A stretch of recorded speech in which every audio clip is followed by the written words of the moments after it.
Welcome to AHRC's weekly roundup. In this week's program, AHRC TV brings you the latest from the region.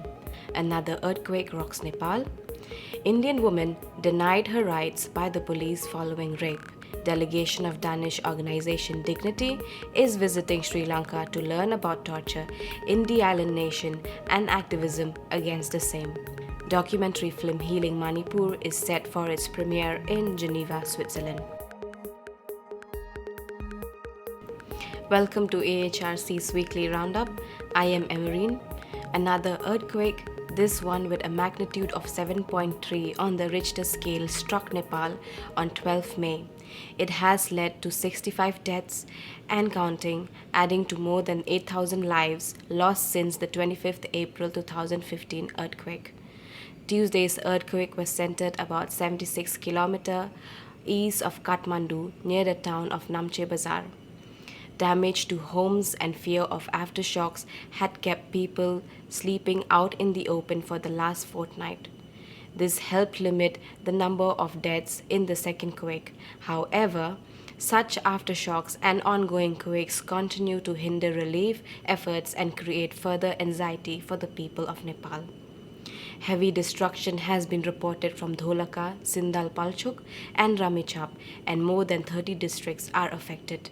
Thousands of houses are damaged in the districts, requiring more tents and food supplies for the people. The government has also to mobilize teams to open blocked roads to facilitate rescue work. With the continuing quakes, need has unfortunately grown, and the capacity of the government and the organized international groups has been exposed as inadequate. The situation in Nepal thus continues to be grave. Once again, people are on the streets. Before the recent quake, the government had become more focused on relief and reconstruction tasks, as search and rescue needs had dwindled in the aftermath of the April 25th earthquake. After Tuesday's shock, once again both the tasks need to be pursued simultaneously. There is an urgent need to reach out to people who are not connected with highways and roads and live in remote areas. Such people should not be discriminated against. The highway-centric relief activities need to be restructured and taken to the rural areas. Many Nepali people are complaining that they are not getting any relief and support from the state. The state's response is too little and too slow.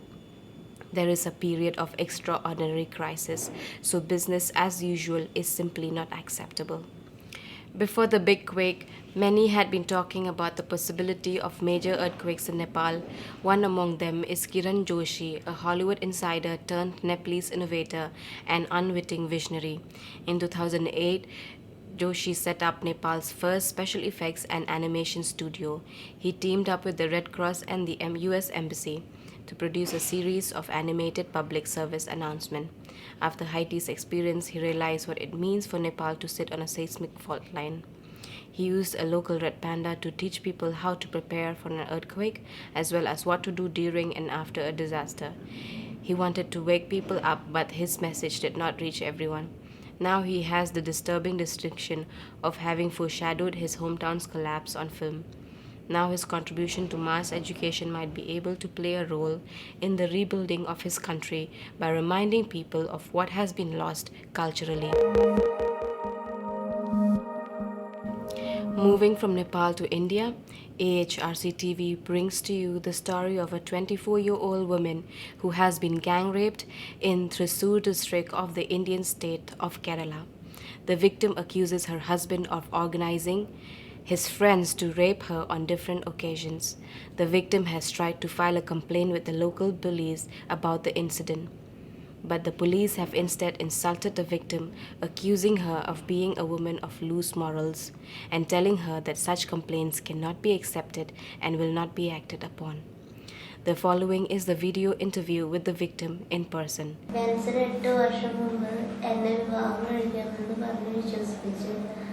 നാട്ടിൽ സ്നേഹതീരത്തുള്ള ഒരു അനിലെന്ന വ്യക്തിയുടെ സഹായത്തോടെ കാരമുക്ക് അമ്പലത്തിൽ കൊണ്ടുപോയി എന്നെ വിവാഹം നടത്തി. അതിനുശേഷം ബെൻസൺ എന്നെ അനിലിന്റെ സ്നേഹതീരത്തുള്ള വാടക വീട്ടിലേക്ക് കൂട്ടിക്കൊണ്ടുപോയി അവിടെ ഞങ്ങൾ കുറേ നാൾ താമസിക്കുകയും ചെയ്തു. അതിനിടയ്ക്ക് ബെൻസന്റെ സുഹൃത്തായ അരുൺ എന്ന വ്യക്തിയെ ബെൻസൺ കൂട്ടിക്കൊണ്ട് വരികയും ബെൻസൺ അരുണിന് എന്നെ കാഴ്ച വയ്ക്കുകയും ചെയ്തു. അതിനുശേഷം ബെൻസൺ എൻ്റെ വീട്ടിലേക്ക് കൂട്ടിക്കൊണ്ടുവരികയും വീണ്ടും 2 സുഹൃത്തുക്കൾക്ക് കൂടി എന്നെ കാഴ്ചവെക്കുകയും ചെയ്തു. ഈ സംഭവത്തിന് ശേഷം ബെൻസൺ ഈ 2 സുഹൃത്തുക്കളോടൊപ്പം വീട്ടിൽ നിന്ന് ഇറങ്ങി പോവുകയാണ് ചെയ്തത്. ഈ സംഭവങ്ങളെല്ലാം കാണിച്ച് ഞങ്ങൾ ബീച്ച് സ്റ്റേഷനിൽ പരാതി കൊടുത്തിരുന്നു. പോലീസുകാർ ഈ പരാതി സ്വീകരിക്കാൻ കൂട്ടാക്കാതെ ഞങ്ങൾ കൊടുത്ത പരാതി വലിച്ചു കീറുകയും പോലീസുകാർ ഞങ്ങളെ ആക്ഷേപിക്കുകയും അപമാനിക്കുകയാണ് ചെയ്തത്. പിന്നീട് ഞങ്ങൾ ഈ അന്തിക്കാട് സ്റ്റേഷനിലും പരാതി കൊടുത്തിരുന്നെങ്കിൽ ഞങ്ങളുടെ പരാതി ഒരു കാരണവശാലും പോലീസുകാർ പരാതി സ്വീകരിക്കാൻ കൂട്ടാക്കാതെ എന്നെ എൻ്റെ അമ്മയും പോലീസ് സ്റ്റേഷനിൽ വളരെ മോശമായ രീതിയിൽ സംസാരിക്കുകയും ഞങ്ങൾ ആക്ഷേപിക്കുകയും പോലീസുകാർ ഞങ്ങൾ അടിക്കാനും ഞങ്ങൾ അവിടെ നിന്ന് ഒരു കാരണവശാലും ഞങ്ങളുടെ പരാതി സ്വീകരിക്കാതെ ഞങ്ങൾ അവിടെ നിന്ന് ആക്ഷേപിച്ച് അപമാനിച്ച് ഞങ്ങൾ അവിടെ നിന്ന് ഇറക്കി വിടുകയാണ് ചെയ്തത്. ഞങ്ങൾ ഏത് പോലീസ് സ്റ്റേഷനിൽ ഒരു പരാതി കൊടുത്താലും ഞങ്ങളുടെ പരാതി സ്വീകരിക്കാനും കൂട്ടാക്കാതെ കഴിഞ്ഞ 8 വർഷമായി എന്നെ എൻ്റെ അമ്മയും അപമാനിച്ച് ഞങ്ങളുടെ ജീവിതം ഈ പോലീസുകാരും മറ്റുള്ളവരും ചേർന്ന് എൻ്റെ അമ്മയുടെ ജീവിതം നശിപ്പിക്കുകയാണ് അവർ ചെയ്തത്. ഈ പ്രതികൾക്കെതിരെ AHRC TV turns to Bijo Francis, Executive Director of AHRC, to learn more about this case. Now, here what we have is a case of a poor woman who has been repeatedly raped by a few people and wanting to file a complaint with the police. Now, we have heard so many stories of sexual abuse of women, and I'm not trying to trivialize the sexual abuse of women, which in itself is a gory offense which needs to be investigated and punished.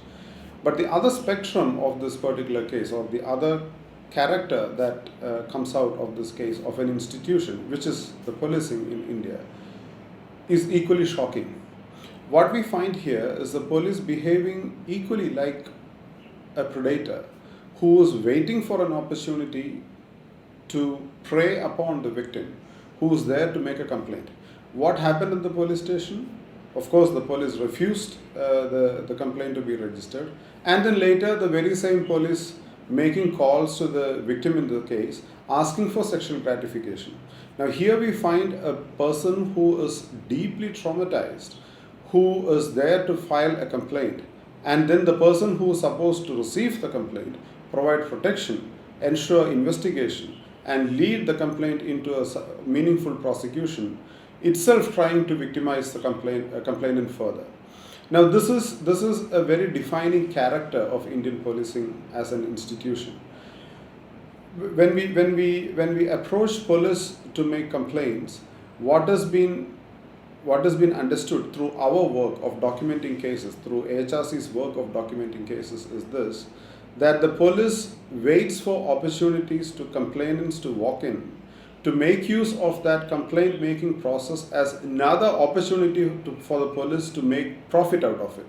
It can be in many forms. It need not be just asking for bribe. It can be, as it is in this case, a very shameful, very condemnable and a criminal act of the police also asking for sexual gratification from this victim, unfortunate victim.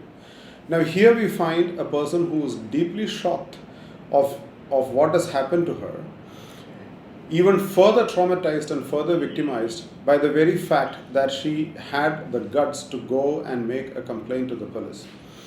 Now this is what that has to become a central theme of debate if in India we were to speak of justice institution reforms.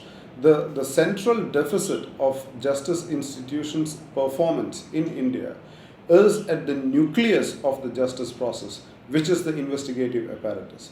We have a police which is utterly fallen, which is incapable and is unwilling to be accountable to what they do and what they don't do, and further waiting for opportunities to prey upon unfortunate people who will have to seek their protection. So while this as a state establishment exists, what you see on the other side is that people who can afford to have private security, to have private security not from just having a bodyguard to safeguard you, but also to safeguard your house and property from theft, to settle boundary disputes between people, to collect money that you have loaned to somebody else. They don't approach, I mean, people who can afford and who have understood the way the system functions in India no more trust the system, and on the contrary, they depend on their own private arrangements to get their dispute settled. So this challenges the very notion of the state's responsibility when it comes to the justice process. And unfortunately, this is what is happening in India every day, every year, and as we speak, such kind of incidents happen in India.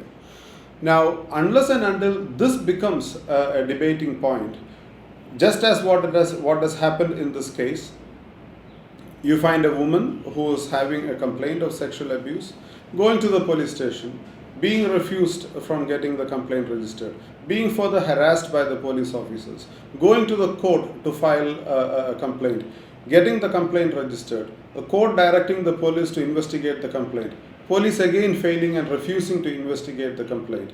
So it's a ball game, it's a game which the institution and the people who are unaccountable in running these institutions play upon unfortunate poor victims like this particular lady in the case that we have reported today.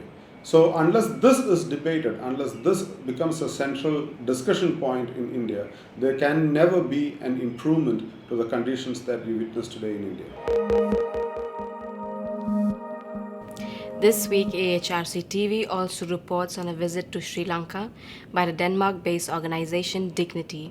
Karin Verland, Director General of Dignity and Danish TV personality, and Dignity Ambassador Sarah Grunwald have visited Sri Lanka to engage in discussions with victims of torture as well as with human rights activists who works on torture issues.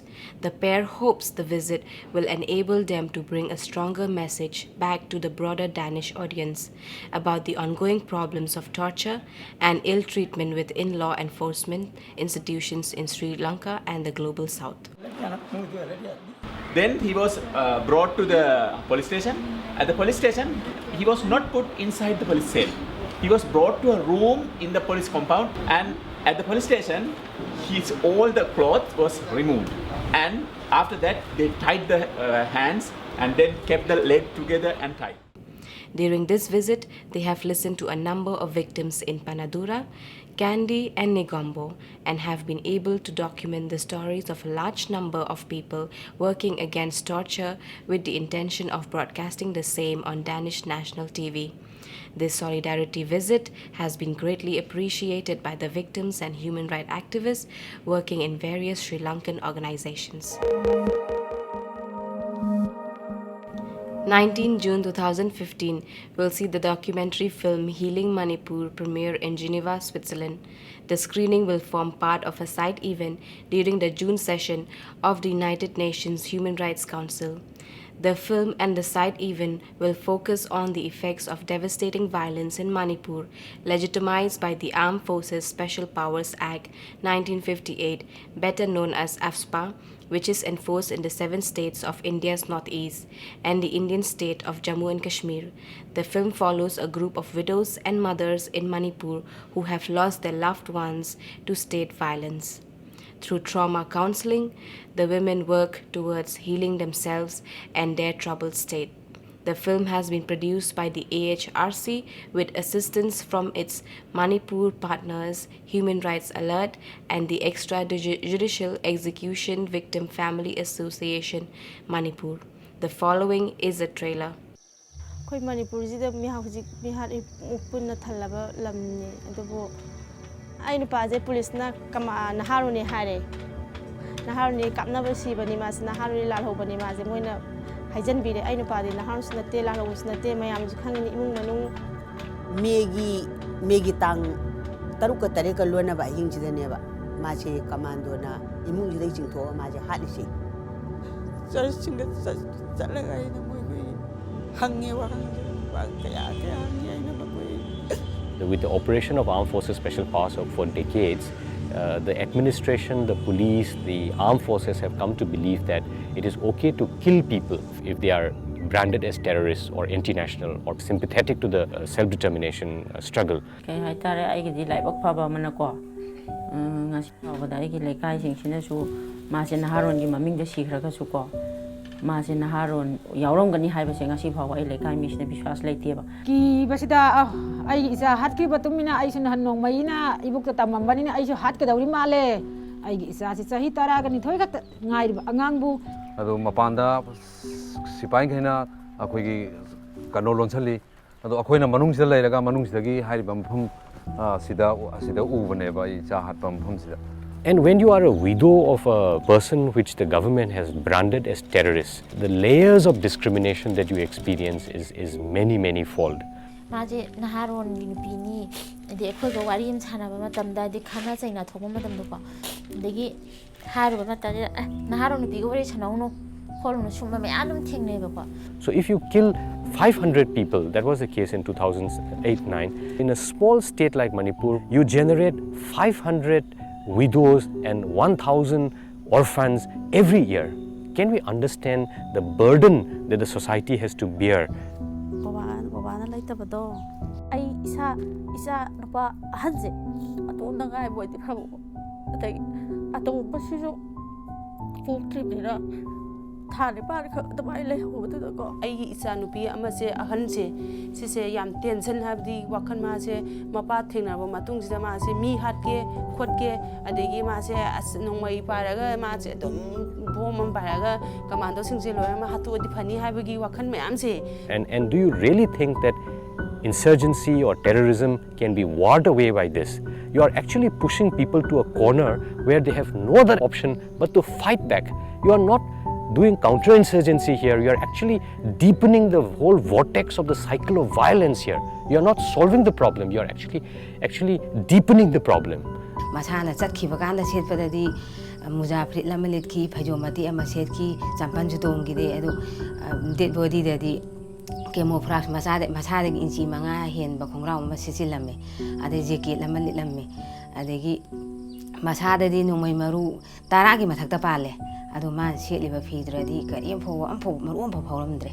Laws like Armed Forces Special Powers Act has no place in a democracy, and if India claims itself to be a democracy, laws like this has to go, and this whole killings of ordinary people has to stop.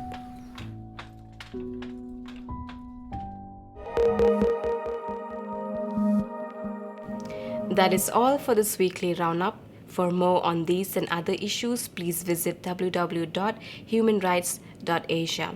Thank you for watching and see you next week.